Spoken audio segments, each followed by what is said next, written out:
O dia de amanhã é como a gente poeticamente diz, né?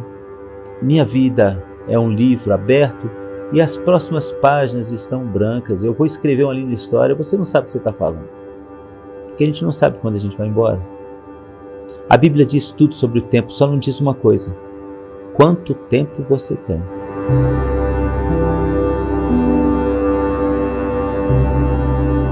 Ali é como se alguém tivesse colocado uma pedra sobre os meus planos e eu não teria mais força sobre mim ou domínio sobre mim. E de repente você começa a perceber que tudo que você faz por aquilo que é importante. Confesso que por um momento eu duvidei de que alguma coisa boa poderia acontecer. Senti muito medo, angústia, aperto no coração. Eu trabalho para ter recursos por causa deles. De repente eu me vejo impossibilitado. Como se não bastasse já vivenciando toda essa dor, eu recebo a notícia que meu pai tinha sofrido uma queda. Depois de 18 dias ele veio a falecer e eu vivi intensamente alguns dias, sabe, de muita tristeza, muita dor. Fiquei sentado por 47 dias sem conseguir dormir. Às vezes eu ligava a televisão e passava a madrugada inteira com a televisão ligada. Os homens maus e beberrões e pecadores aproveitando a vida. E você ali sentado sem saber se você poderia se levantar para poder ler a Bíblia. Eu ainda tenho momentos que eu entro em debates com Deus. Eu não consigo ver amor nessa história. E principalmente qual é o propósito disso tudo.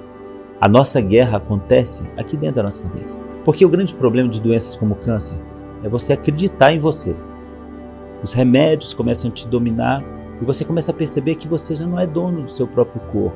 Desde o vômito, que era constante, eu cheguei a contar em média 14 vezes por dia.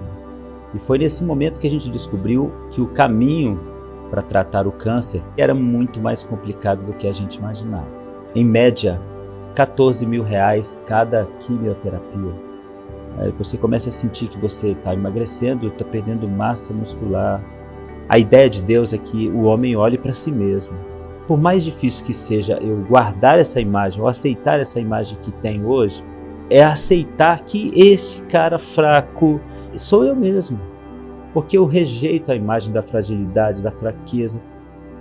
Eu acho que aqueles que são super é que não são eu mesmo. E onde é que eu achei a minha válvula de escape? Orar e fazer desenhos. Os desenhos significam para mim uma expressão da minha alma, a expressão do meu momento com Deus. Uns falam de alegria, de tristeza ou de luz. Quanto mais cor, mais estressado eu estou. E quanto mais opaco, mais tranquilo eu estou, porque eu perco a força. E é isso que os desenhos representam para mim.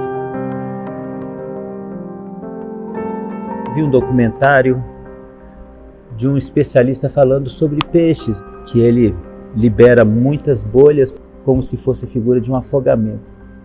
O que eu estou querendo dizer é que eu estou sem ar. Houve um momento em que eu comecei a perceber que tudo que estava acontecendo era Deus pedindo o controle da minha vida mesmo. A hematologista disse para mim uma vez: você está no fundo da piscina e você precisa logo nadar e sair do fundo da piscina. Olhava para minha esposa, meus filhos em casa, e eu comecei a entender que eu tinha que respirar e eu tinha que me salvar por causa dos meus filhos, da minha esposa. E Deus devolveu o ar para mim. Comecei a desenhar alguns barcos, né? Eu comecei a perceber que eles estão sempre sozinhos.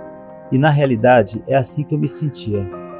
Eu descobri que existiam pessoas que declaravam amor, mas não sabiam o que estavam falando. Eu descobri pessoas que nunca falaram nada, mas sabiam amar como ninguém. Igrejas que o pastor de repente levanta um grupo para dar uma oferta, ele liga para mim e diz: olha, estou mandando uma oferta para você, mas eu não sei nem que igreja é essa. Não sei onde é, nunca fui, nunca visitei o pastor, nunca conversei com o pastor. Eu aprendi que existe um grupo de cristãos fazendo o que o cristianismo pede para ser feito. Durante a pandemia eu fui desafiado a entrar nas redes sociais As redes sociais geraram um grupo de estudantes, mas geraram um grupo maior, geraram um grupo de amigos. Se levantaram, fizeram um mutirão de oração por semanas, nos Estados Unidos, na Espanha, na França, em Portugal. Enquanto eu estava vendo a oportunidade de ensinar a Bíblia para alguém, Deus estava vendo a oportunidade de transformar tudo isso em uma bênção no momento da crise. Porque a gente, com dinheiro, a gente faz o pagamento de um exame, de um médico. Mas com a presença dos amigos, a gente passa tempos. E o que nos afasta não é a geografia, porque o que nos faz falta é a alma, é o espírito. É ter sentimento de afetividade, de carinho, é praticar a primeira expressão do que podemos dizer de igreja. Então eu acredito muito que Deus se levantou e Deus levantou muitas pessoas. Eu me senti guardado, eu me senti como alguém que está sendo velado, zelado, cuidado por Deus. Eu comecei a perceber que Deus estava comigo. Deus mudou de figura para mim também dentro do meu coração. Ele se tornou muito mais espetacular, muito mais próximo e muito mais amigo do que foi até hoje.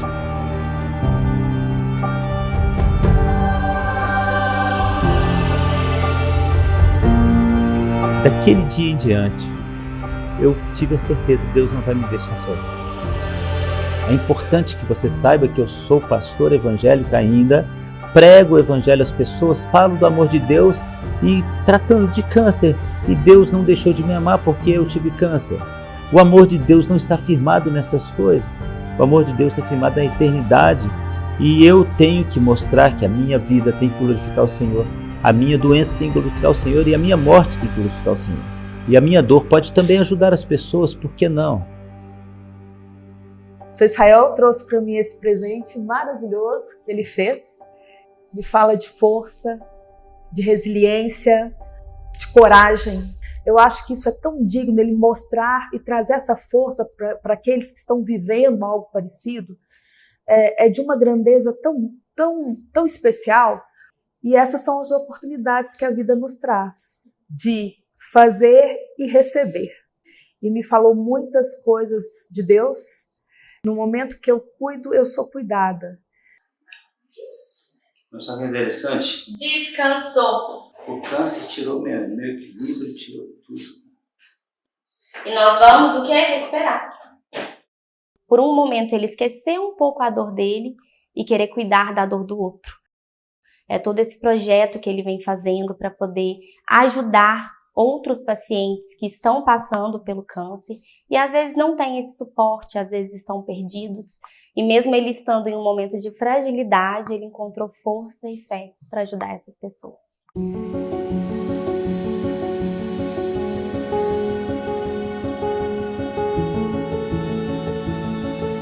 Com toda a bagagem que ele tinha e que ele foi aos poucos se livrando dela, do medo, da desconfiança e de um não acreditar, ele foi construindo isso aí na caminhada, muito amparado pela família, pelos recursos que ele tem de fé e os recursos artísticos também que ajudaram ele a dar vazão, eu acredito, ao que ele foi sentindo durante o tratamento. A gente se confere e pesa muito certezas que tinham, coisas que a gente achava que sabia. Então eu digo que a gente sai mais aberto para a vida. E essa noção para mim de que a esperança não é algo que a gente só recebe, a gente faz, a gente constrói a esperança. Perseguir essa possibilidade com dignidade é algo que a gente nunca deve largar, não. A gente nunca deve desistir de fazer.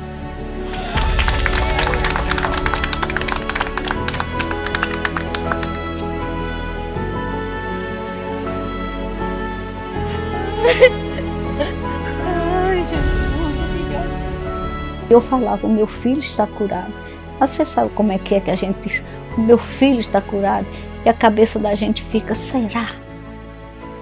E quando eu vi o meu filho, que fez a última quimio, aquilo me deu uma emoção muito grande. E eu comecei a agradecer a Deus e pedir perdão a Deus por eu. Eu não duvidei, mas eu vacilei. Muita alegria.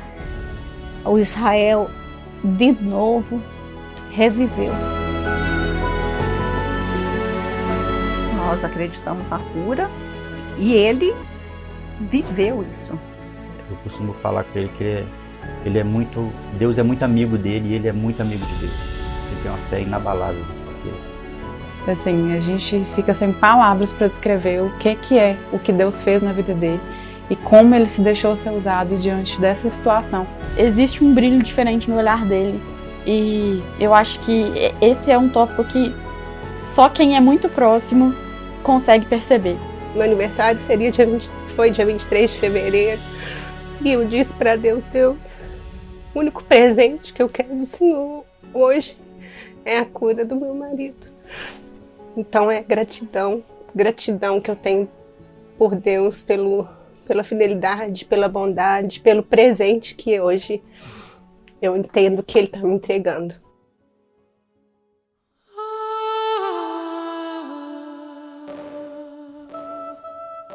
Tanto sei estar humilhado, como também ser honrado.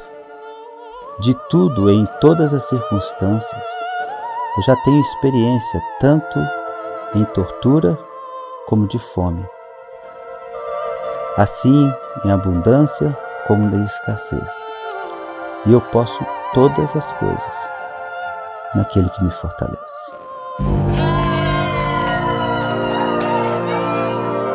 Será que precisa de uma doença para a gente descobrir a fazer a coisa certa, cara? Passar pelo vale da sombra da morte para você entender que o Senhor espera que você saiba viver. E eu descobri o seguinte: o centro da minha vida hoje é Deus. Ali ao lado está as pessoas que têm valor para mim, que valem, que são importantes. E depois, na periferia de tudo isso, eu vou organizar o meu tempo. Então eu também vou diminuir o meu trabalho para que o meu trabalho tenha mais qualidade. Eu estava muito preocupado com o conteúdo. Quando eu não produzia, eu dizia, não fiz nada hoje. Mas agora, se eu tiver um tempo com qualidade, com a minha esposa, meus filhos, um tempo com a família, ver meu pai e minha mãe, aproveitar meus irmãos, depois eu vejo o tempo que eu posso fazer as outras coisas. Pense também nisso. Quem precisa da sua prioridade? E a gente tem que escolher aquilo que tem valor e importância e é prioridade na nossa vida. É isso. O câncer me ensinou a ser sábio. Creio assim.